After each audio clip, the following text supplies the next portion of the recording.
Okay, so we're starting off with the Serum Visions. I got another Opt up there. And...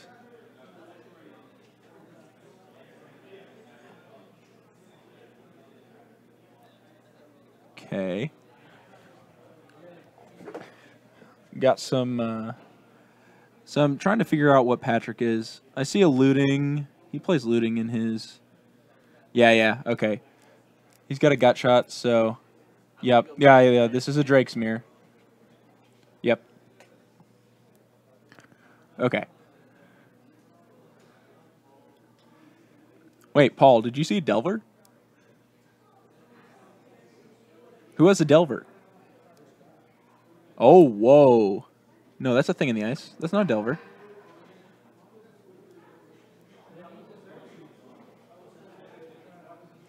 Yeah, people play the checklist cards. Oh, that's a really good play. So we got the Phoenix in the graveyard. That's a... Yeah. So that I really like the Lightning Axe's interaction in like the Dredge decks and the Blue-Red Phoenix decks, because it's a defensive or proactive play that you can do to fuel your strategy. And yeah, so we got Kory going off here. He's got one spell. I think he's probably got a blue and a red in the pool. So he has a Phoenix this turn, 100%. He has looting in hand. He's going to discard a Phoenix, but he wants to see if he can find more. So he's going to draw. He's going to look. There are no more Phoenixes there. I would bottom.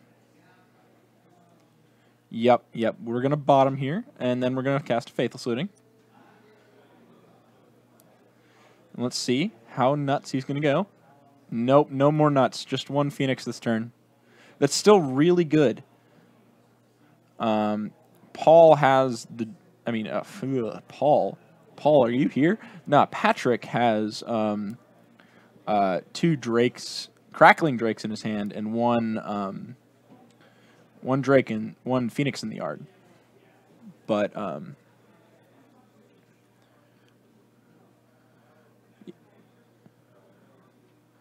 yep, Kory has a Drake too.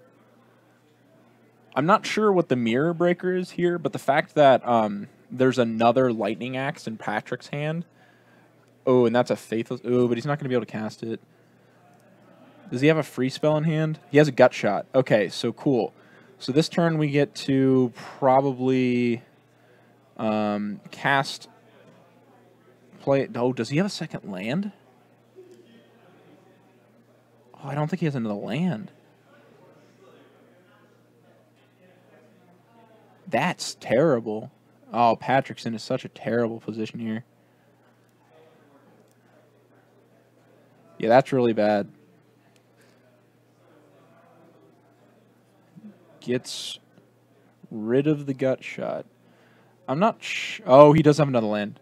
I don't agree with getting rid of the Gut Shot there. I think that you want to get your Drake back. Your what's it called? Phoenix back this turn. I think you want to cast another Faithless Looting. Shock, play another Faithless Looting, then cast a Gut Shot, get back your Phoenix. And maybe get back more. I definitely disagree with discarding that.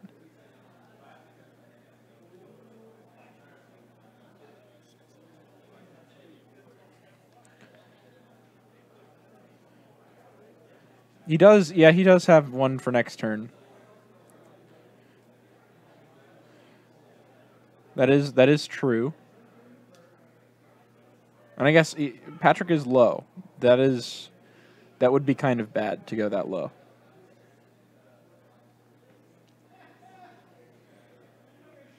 Oh, that's another Phoenix. Jeez, Kory's got this going real well for him. So you play a land here. You probably chart a course and discard a Phoenix. You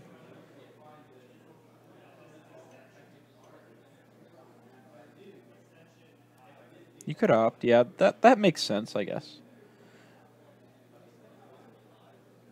Oh, wait, you can't play a land. You already played a land. That's a bolt. Oh, he missed a land drop, I guess. So now, yeah, you chart a course. You draw 2, discard the Drake, and then you thought scour yourself, and then go to combat and get all the Drakes back because he's going to hit all the Phoenixes back because he's going to hit 2 Phoenixes right here, right? 1, none. Okay, cool.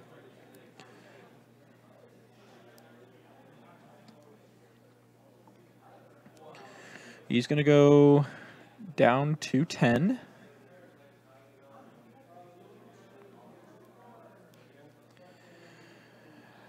Patrick's really got to do something here. He's got the Manamorphose to get things started. Red. Okay. Then he's going to cast 2 Lootings. Okay. He's going to put all the I keep on saying Drakes. See, there's another Phoenix. He's going to put 1 in the graveyard. Something else.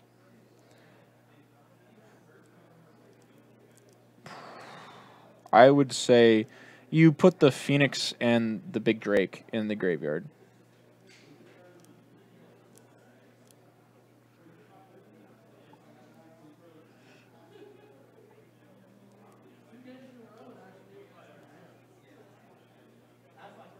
Because you're not getting to that Phoenix. I mean that, God, you're not getting to the Drake anytime soon. So you.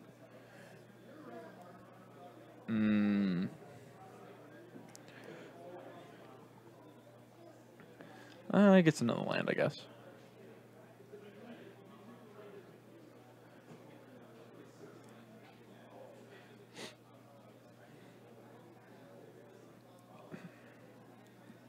Gut shot and something.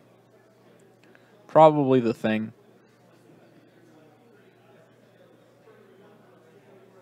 Because you're so low on resources now, you need to refuel. The thing is going to cost too many resources to flip. So you probably need to discard the thing here. Thing and gut shot. Because you've already got Phoenixes coming back. And then you play D. Hope to draw another land and play the Drake. Draw a card. I don't know about this.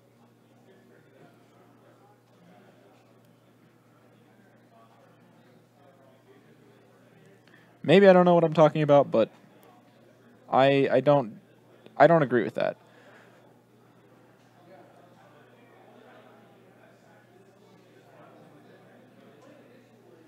Because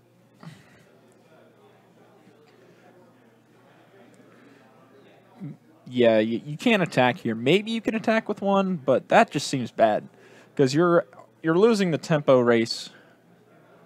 Because he's got way more cards in hand. He could just remove your guy and hit you. And that ends up being really bad. Trading 3/10 of your life total for, like, 1/10 of his does not seem good. Not 1/10, but, you know, like, it's about 2/10.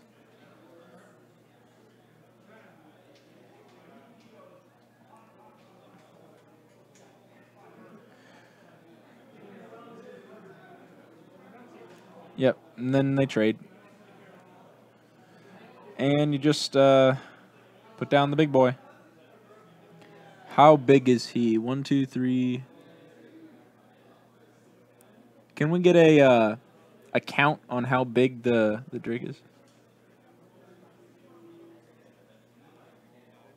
9? Okay. Drake for Kory is at 9? Awesome. They're going to put some counters on there for us. That'd be great.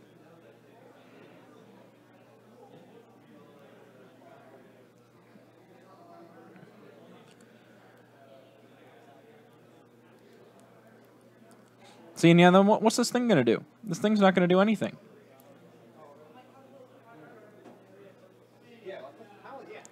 Now he has to lightning axe this this Drake. He loses another card in hand. He only gets 1 counter off this thing. That seems bad.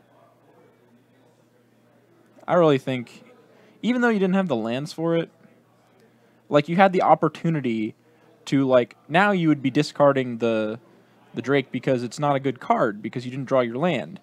But before it secured you yourself if you flooded out or something. But now he's got it up to 10. Now that's a lethal attacker.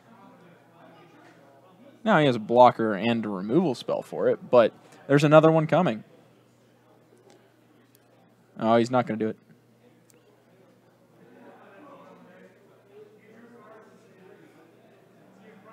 And he has 2 Phoenixes in the graveyard? Yeah, this game's more than over.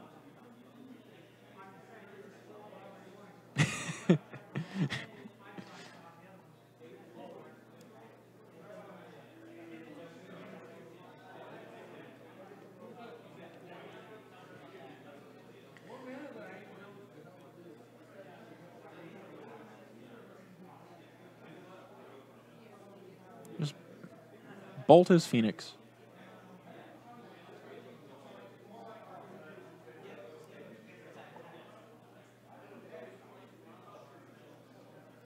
Two things, I presume.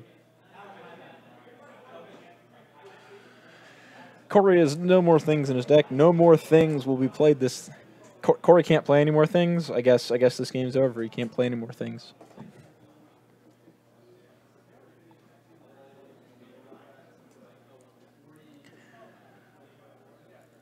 You gotta bolt the Phoenix here.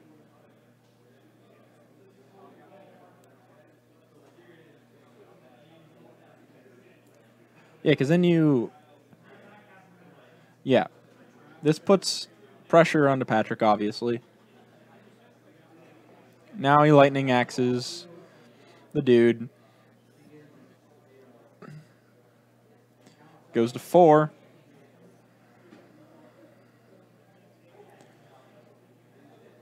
Patrick needs one hell of a turn here.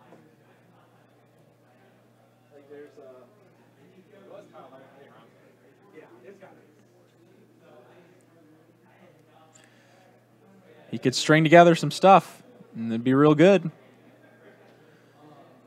Doesn't appear to be a cantrip on top, though. Nope, that was not good enough. He's thinking about it. Is it a cantrip? Looks to be a cantrip. Ooh. Does he...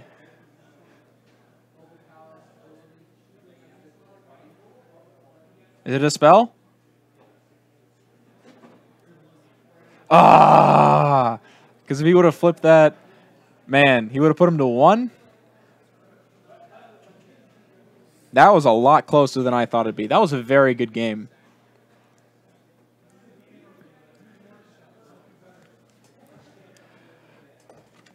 All right. So, looking at sideboarding, I'm not sure what all's. Let me see. What's in a normal Phoenix deck? Does anyone know? Anyone in chat know what they might sideboard? I'm sure they got some Leyline in the Voids. I'm pretty sure Patrick does.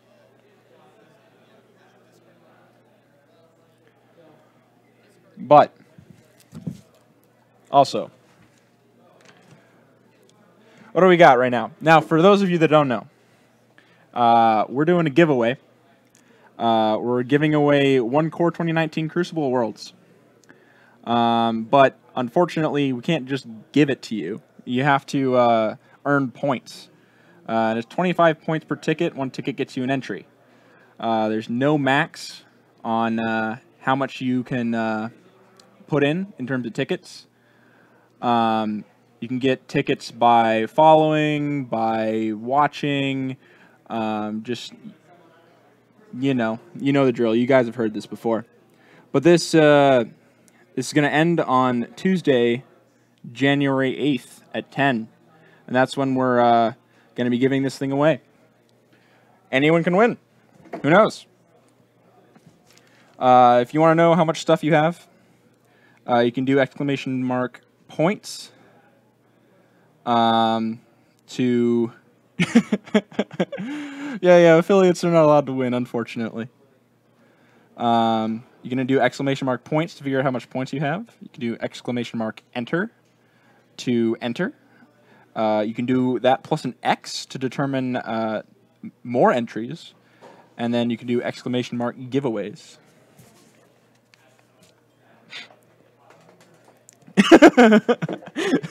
Wait, did you just enter?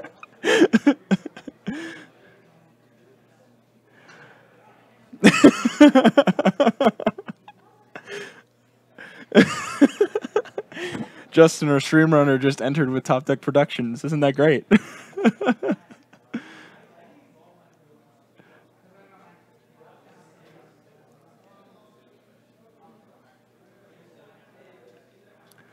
All right.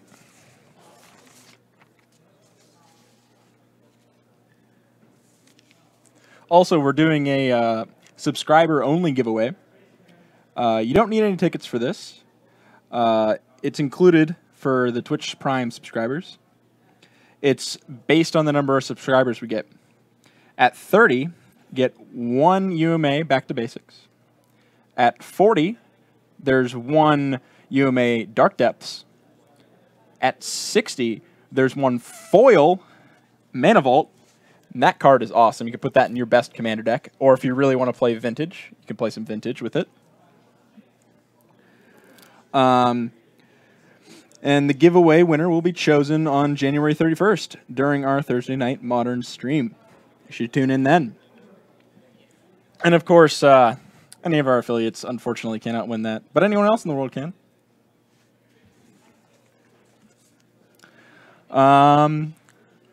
So let's see. So I'm thinking that we're gonna have some Ley Lines of the Void in this matchup. And I'm thinking that Thing in the Ice is going to be a very important card post sideboard. At least from my experience. I haven't played the deck. I haven't played this deck.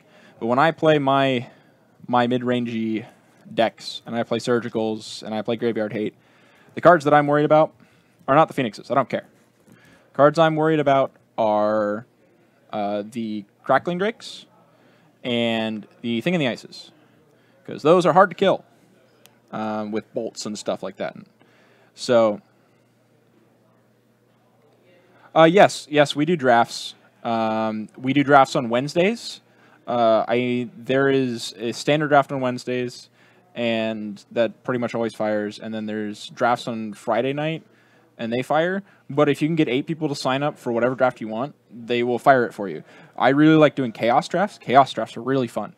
You go up and you get people together, you start a Chaos draft, and you pick 3 packs of whatever you want. And generally, it's considered you don't pick standard packs. Picking standard packs is generally considered rude because you want to have more money in your packs. But I think Chaos drafts are really fun. So my problem, I love drafting, but I don't have the time. Well, I do have the time. I just choose to not spend my Magic time on learning the draft archetypes of whatever new set comes out.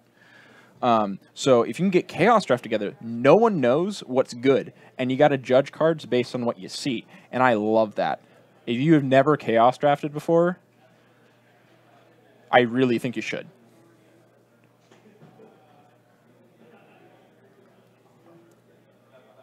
So, leading off with a Spire Bluff Canal. Ooh, that's a Dispel. It's a good card.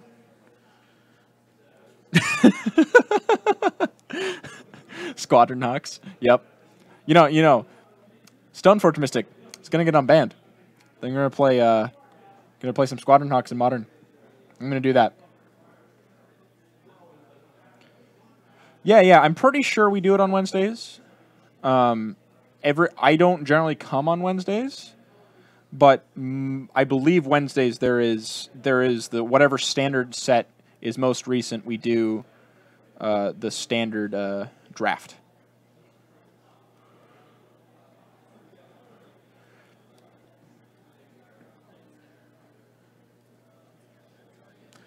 But commonly, like if you come to FNM, Vaslo, late at night, like if you stay till after FNM's done, there's probably going to be someone chaos drafting. Or trying to set up chaos draft. I highly recommend that.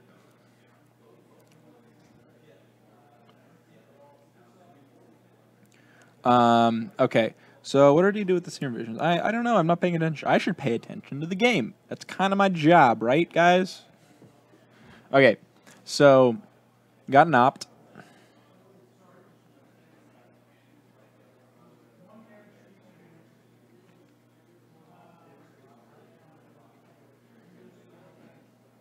I'm surprised the thing in the ice already hit the bin.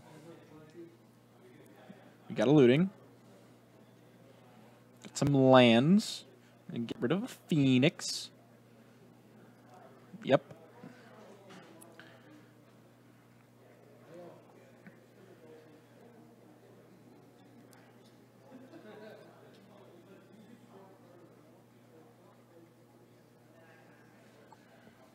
Okay, so he's trying to go pretty hard here. I don't know. I don't know about so I can see why he's doing it here. Yeah, because he can guarantee get something about it. But something about oh, that was very unfortunate. 2 lands. I want to put like actual things in the graveyard.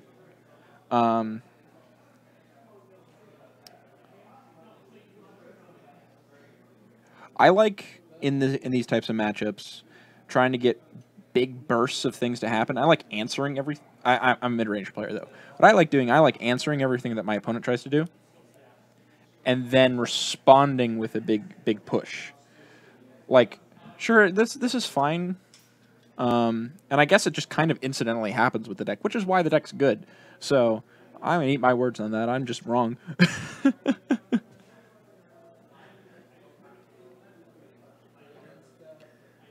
All right. So what do we got over here? He has 1 Phoenix in the graveyard. He's got an Is It Charm. So yeah, he leads off with Manamorphose to try and match his tempo. Gets a red and blue. Now he gets the Mirror Breaker. That card's real good. He wants to resolve that. He wants to get to that.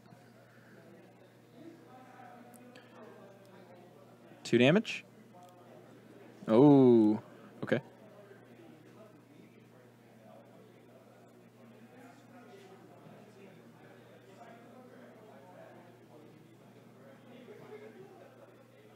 So we're gonna discard. Yep, that makes sense. He's got a lot of lands in his hand. He's got enough lands to cast the Crackling Drake in hand, so he doesn't need to worry about that. Shocking here. It's very shocking that he's shocked because he's gonna bolt the bird. Then he's gonna go to combat, get his Phoenix back, hit him for 3, be up on tempo.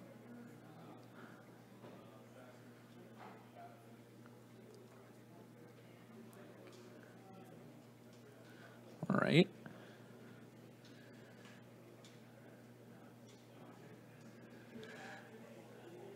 Okay, so he's gonna play the Spirebluff Canal. I don't know if you. I think you try and Manamorphose here, just to get it back. That makes sense. So he's gonna Manamorphose, then double bolt or bolt. Yeah, he's gonna double bolt. That's what I'd do. I would Manamorphose, bolt the Phoenix, bolt his face, hit for 3, put him down to 9.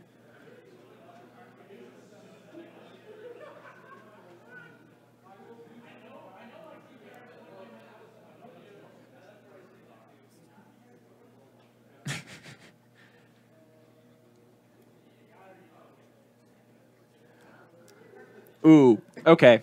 So, you're playing elves, I presume. So, surgical is something that you have to draw. I think you're playing, you play like tutors for your creatures. So if you're playing tutors for your creatures, happy Friday, Dig Dug. So you're playing tutors for your creatures. So Scavenging Ooze seems really good. So if you want the consistent answer, and you want to be more consistent, play Scavenging Ooze. But the better answer is Surgical Extraction, because it doesn't cost you tempo to play it. which means you can still do your game plan and be fine. You'll just be down a card. So that's whether you want consistency or to blow people out. You also have to play multiple surgical extractions. You need at least 2. I would recommend probably 3 in this meta to be efficient. So I would go Scavenging Ooze in your deck because you get tutors.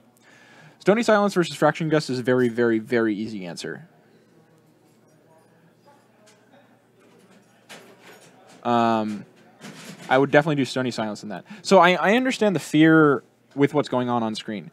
When I've never lost versus this deck, but I put 2 Surgicals in my sideboard because I Surgical the Phoenixes, and it's very easy to deal with this deck if you Surgical the Phoenixes. And then I just remove the Crackling Drakes. But your deck's fast enough that you don't care about the Crackling Drakes. But I can also get to disrupt their hand a little bit and, you know, make it a little bit harder for them to actually go on their game plan and get their stuff back. So for you, I really still would, if you're really worried about it going that fast, then if you're worried about, as I said, like, I think consistency, Scoos. Because you can't kill them, though. That is true. You can't kill them. It's hard. That's a really hard choice. Surgical might be better. If you can put 2 Surgicals on your board, play Surgical. That's what I'm saying. But Stony Silence versus Fracturing Gust, Stony Silence 100%. Because Fracturing Gust, sure, it kills a bunch of artifacts, but you're about on par to race Affinity, I think. And you're about on par to race all the aggressive aggro artifacty decks. And Stony Silence, yeah, that's a problem. You need to be able to...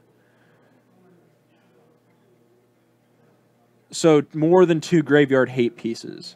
I think 2 Surgicals is good enough. What else would you put in your sideboard?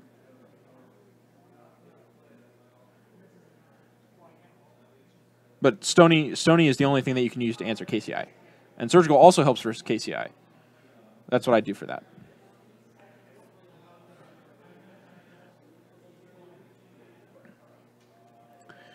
So this game, yeah, definitely go 2 Stony. 2 Stony, 1 Knight. Yep, I agree with that, because you can tutor your Knight.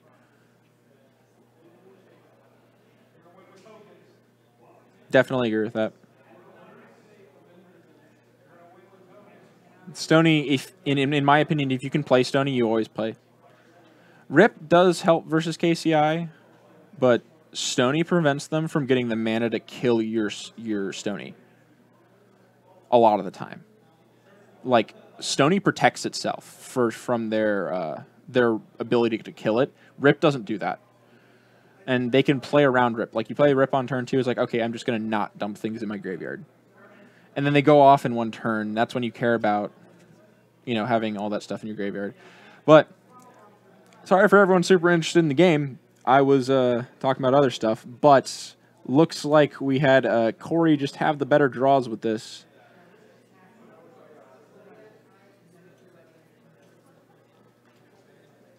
Are we looking to get someone else on camera? Do we want to find someone?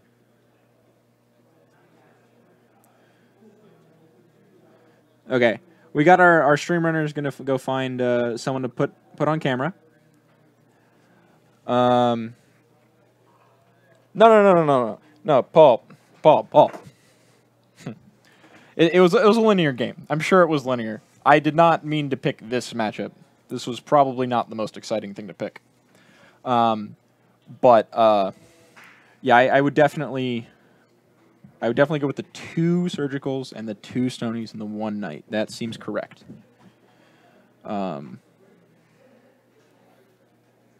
So.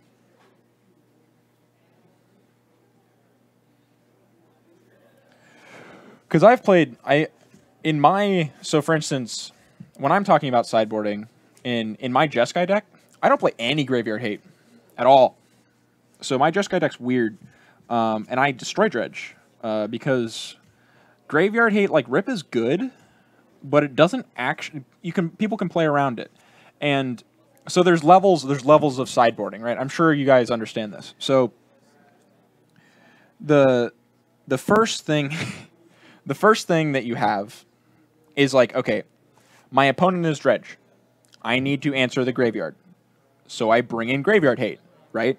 So level 2 is, okay, my opponent is bringing in Graveyard Hate. What's their Graveyard Hate? Okay, it's a Rest in Peace. I need to answer Rest in Peace. Third level is, oh, my opponent knows that I have Rest in Peace on my sideboard. So they're going to bring in anti-Rest in Peace stuff. So I'm not going to put Rest in Peace in my sideboard. I'm just going to put in exile removal, like Anger Their Gods and Celestial Purge, which is what I do. Because they bring in that, that Graveyard Hate and stuff like that. And then they have dead cards in their deck.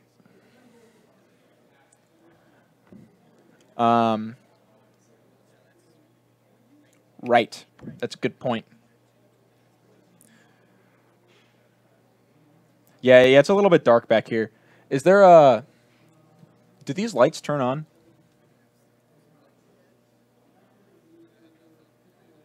Okay. This is the second time I've commentated, so... I don't know, crap.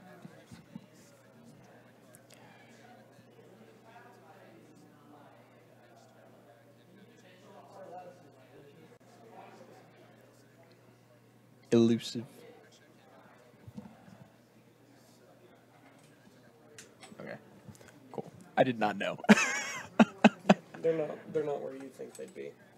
Huh? The switch is not where you think it would be. Yeah, I thought it was this thing. Yeah, it's in a weird spot.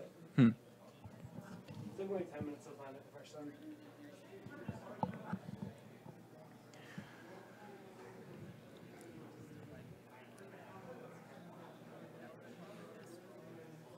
But yeah, one thing that's the way that I think about sideboarding. I like to do level 3 because most people do level 1, so therefore most people do level 2 when they're playing the what's it called, the combo decks. Most people do level 2 versus the level 1. So if you do level 3, you put dead cards in their deck, which helps you a lot, in my opinion. Did we get a backup match?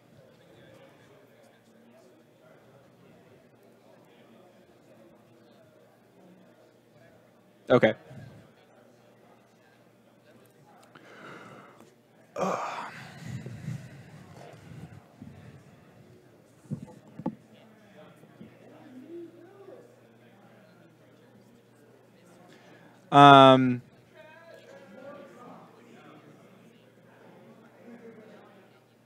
Paul, did you have anything else that you were thinking about with your sideboard plans? Because we got a discussion going on here. If anyone else wants to pop in on this, like levels of sideboarding.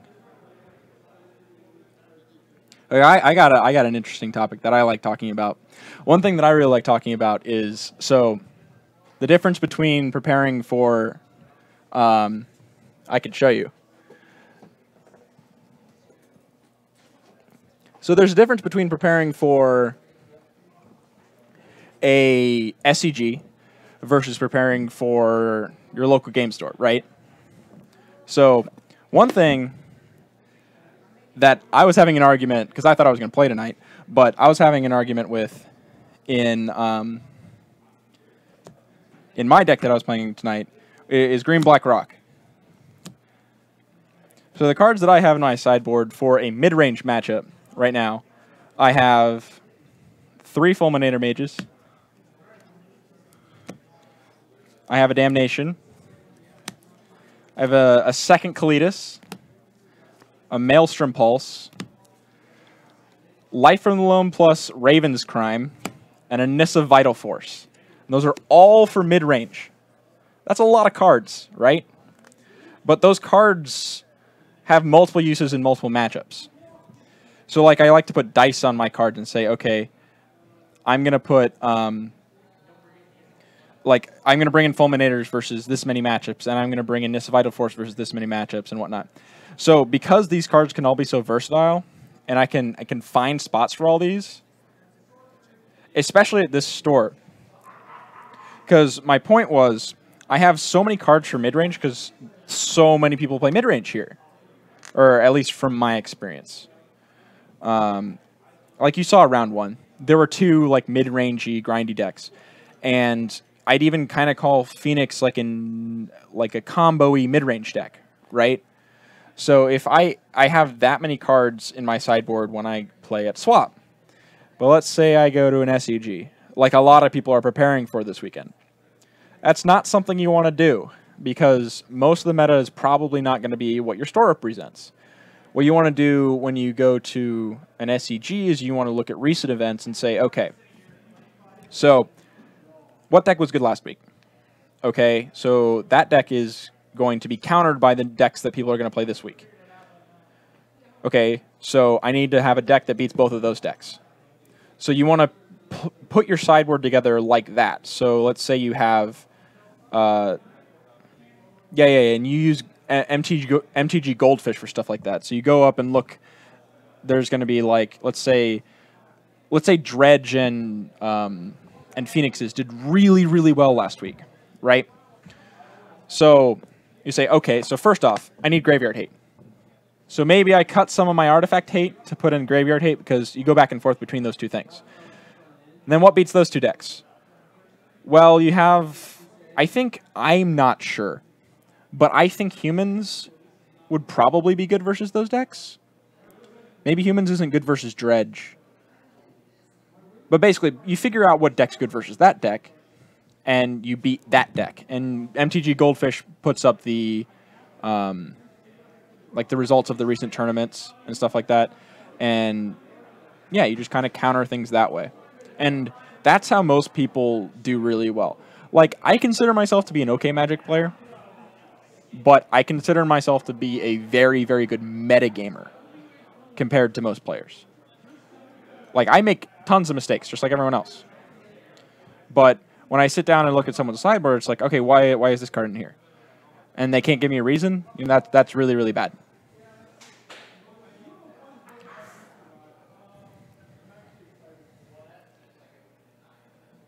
Okay.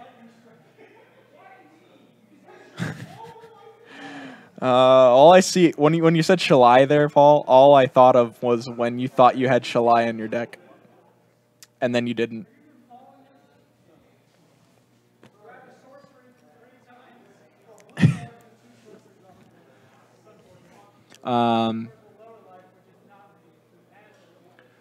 But yeah, I think we got 12 minutes left in the round. We're not gonna have enough time to find anyone else.